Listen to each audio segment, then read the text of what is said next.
Okay, good morning everyone. Good morning. How are you today? I'm fine, and you? I'm fine too. Okay, before we start our lessons today, let's pray together. Anyone wants to lead the prayer? Okay? Okay, my friends, before we start our learning, let's pray together. Pray begin. Finish. Okay, thank you so much, Vita. You're welcome. Okay, alright. So before we start our lessons today, let's check your concentration first, okay? Okay. If I say clap one, you have to clap your hand once and say yes.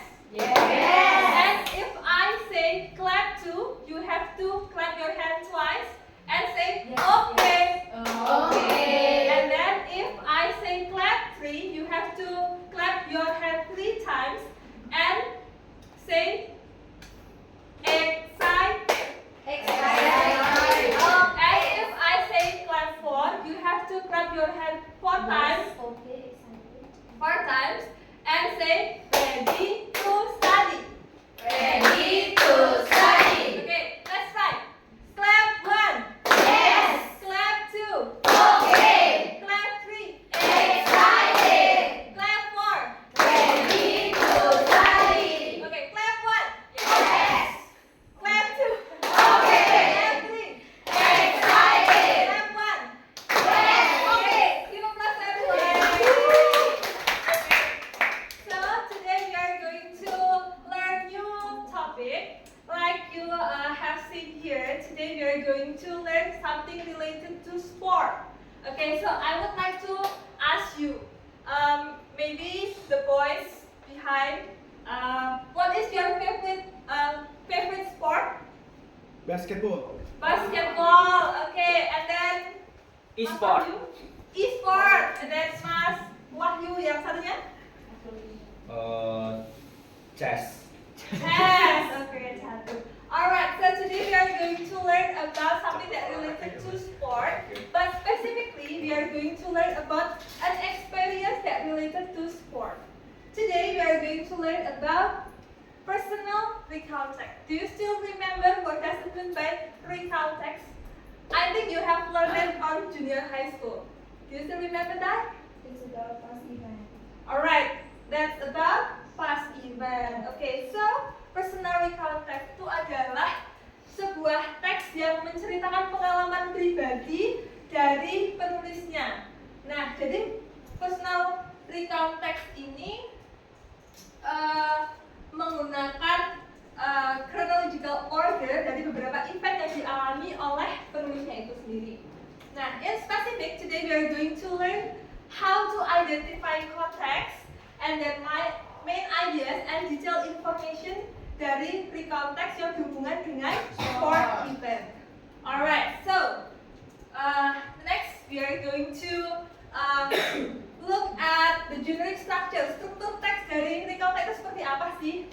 Jadi ada tiga bagian dari recount text. Yang pertama itu adalah orientations, yang kedua events, dan yang ketiga adalah reorientation. Nah, di orientations itu ada who, where, when the event happened. Jadi siapa yang terlibat di dalam cerita itu, di mana dan kapan cerita itu terjadi. And then events, di situ ada urutan peristiwa terjadi. And then the orientation itu menceritakan ulang ceritanya dan juga menyatakan ulang perasaan dari penulisnya dalam cerita itu. Okay, let's take a look at the example. Alright, please read for us. Wilda, can you read the title and the first paragraph, please? Okay, title, my first basketball game. Last Friday, my school had basketball tournament. I was really excited because it was my first time playing in a real game.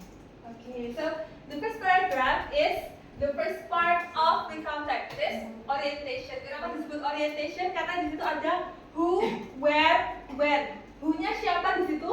Who-nya adalah I. And then where-nya di mana kejadiannya?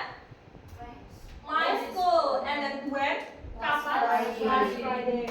Ada events, di sini ada urutan peristiwanya terjadi. Kemudian reorientation yang terakhir. Reorientation itu adalah perasaan dari penulisnya. Kita bisa melihat di kalimat pertama bagaimana perasaan sang penulis. Di situ tertulis I was tired but very happy. And then the next, we are going to learn about language feature. Language feature itu apa? Language feature itu adalah ciri kebahasaan. Ciri kebahasaannya apa aja?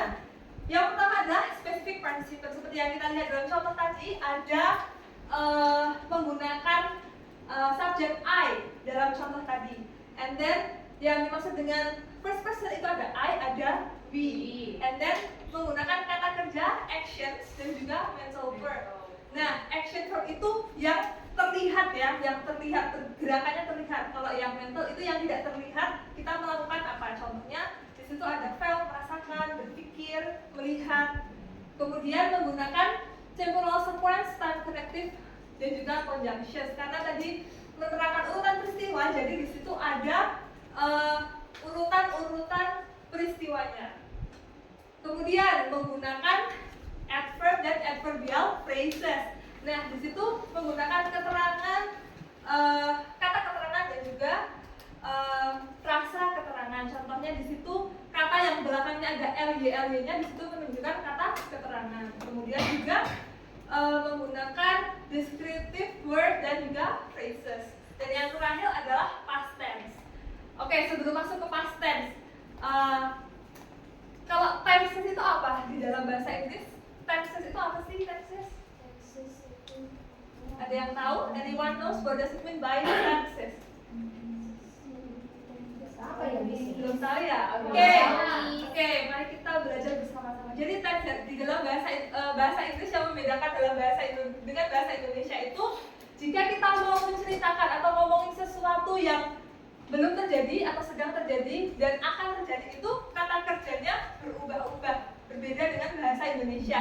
Nah, itulah secara simpelnya yang disebut dengan tenses. Nah, sekarang kan kita akan membahas tentang teks yang menceritakan sesuatu yang sudah terjadi. Nah, itu menggunakan kata kerja yang berbeda dengan saat kita membicarakan sesuatu yang saat ini terjadi. Nah, tensesnya disebut apa? Disebut past tense. Alright. Nah, kalau yang past tense itu untuk yang masa lalu, yang sekarang itu present, dan untuk yang masa depan namanya future.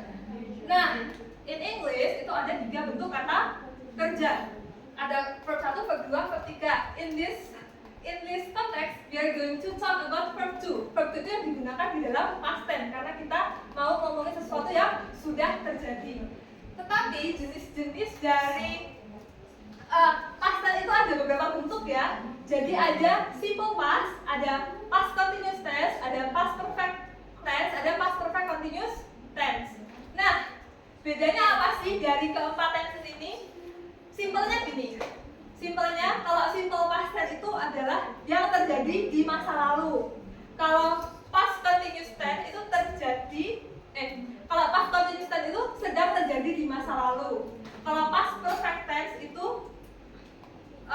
sudah terjadi di masa lalu, dan yang terakhir past perfect continuous itu sudah tetapi sedang terjadi. Nah, contohnya seperti apa? Contohnya ya, kita ambil satu kata bahasa Inggrisnya berenang apa teman-teman? Swim. Oke. Nah, sekarang kalau kita mau ngomong saya berenang kemarin. Saya berenang kemarin. Kata keterangan waktunya hanya kemarin seperti itu saja. Nah, kita berarti menggunakan simple past tense. Berarti menggunakan kata kerja bentuk kedua. I swam yesterday. Seperti itu. And then past continuous tense. Nah, itu sedang terjadi di masa lalu, sedang terjadi.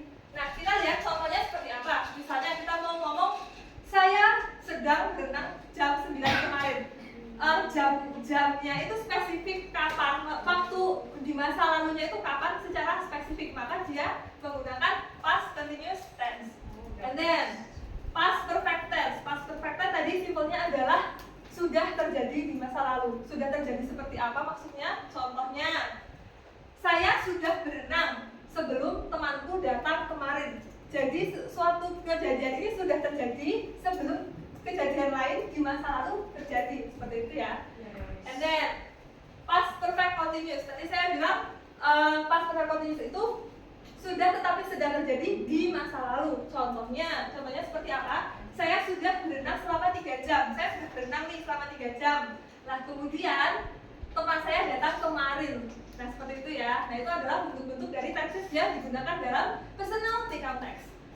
Nah, di sini ada contoh personality context dan di situ ada tenses yang dipakai. Nah, di situ tadi kita sudah belajar 4 bentuk tenses. Nah, coba perhatikan yang nomor 1 itu I played in an intense football match. Nah, itu kira-kira pakai tenses yang mana? Past tense yang mana tadi?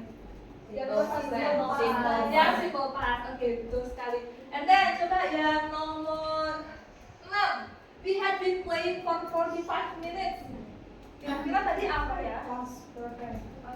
Past perfect continuous. Perhatikan di situ ada kata had dan di situ menggunakan to be dan juga bentuk verb in. Oke, alright. So last week we have done our diagnostic test untuk pembelajaran hari ini. Jadi tes yang kemarin sudah kita lakukan itu untuk membagi kelompok pada pertemuan ini. Jadi kelas ini dibagi menjadi 3 grup yang sudah saya kirimkan ke WhatsApp group. Nah, jadi kelompok 1, group 1, what you have to do in today's meeting is that you have to arrange the following sentence into a logical context about sport event. Jadi kalian diminta untuk mengurutkan kalimat ini menjadi paragraf yang padu. And then group 2 kalian diminta untuk melengkapi paragraf rumpak ini dengan memilih kata-kata yang tersedia.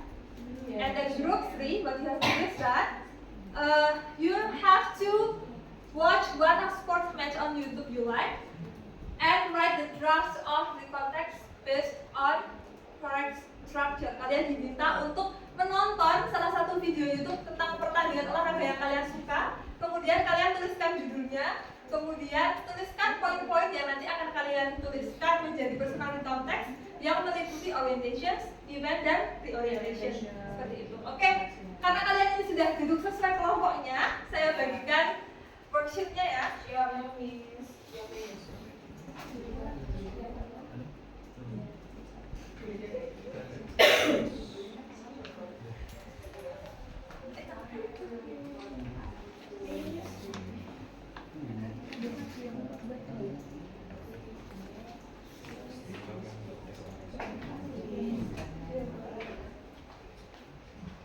Alright, okay, please do the task. I think 45 minutes is enough, you guys? Yes, 45 please. Alright, the time is up. Let's present what you have done in your group. So, group 1, can you please present your work in front of the class, please?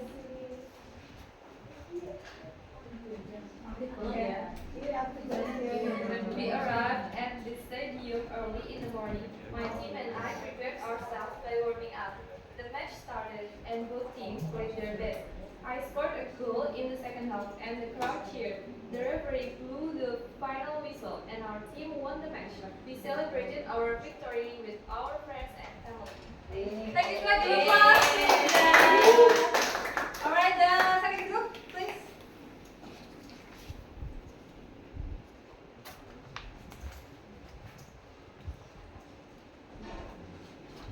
Okay, for the second group, last Saturday I participated in soccer tournament. My team and I trained hard for weeks before the event. When we arrived at the stadium, I felt nervous but also excited to play. The match was intense and everyone gave their best effort. In the second half, I scored a goal and crowd cheered loudly. Finally, the referee blew the whistle to signal the final moments of the game. We won and celebrated together. Okay, thank you so much. Group 2 and the last group, group 3. Yes, miss. Okay. Okay, so the result is from the orientation. Last Sunday I watched an exciting football match between Manchester City and Liverpool in the English Premier League. And for the events, the match started with high intensity as both teams pressed forward. In the 5th minute, Manchester City scored the opening goal after a brilliant combination play. And then for the reorientation, the match ended with a 2-1 victory for Liverpool. It was an entertaining game filled with great goals, skillful plays, and dramatic moments. Thank you. Okay, thank you so much, Rosie. Alright, so I would like to ask you now, what have you learned today? So please scan this QR code and then you can type in your smartphone what have you learned in this meeting.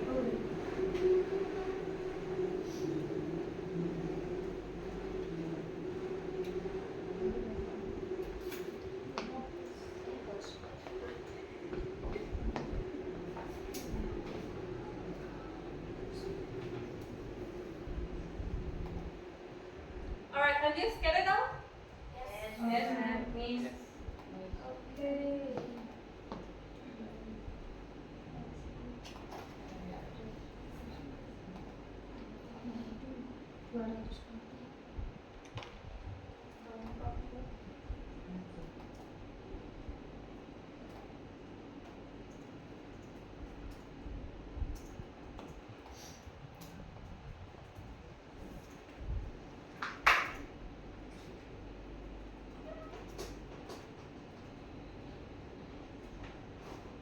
Alright, I have seen some of your answer here. Alright, so to sum up what we have learned today. So today we have learned about the definitions of personal context and then also the generic structure and then also the language feature. And you have to also arrange the sentence into paragraph and then some of you also have try to make a draft. Okay, I think that's all for today. Thank you so much. Stay happy, stay healthy.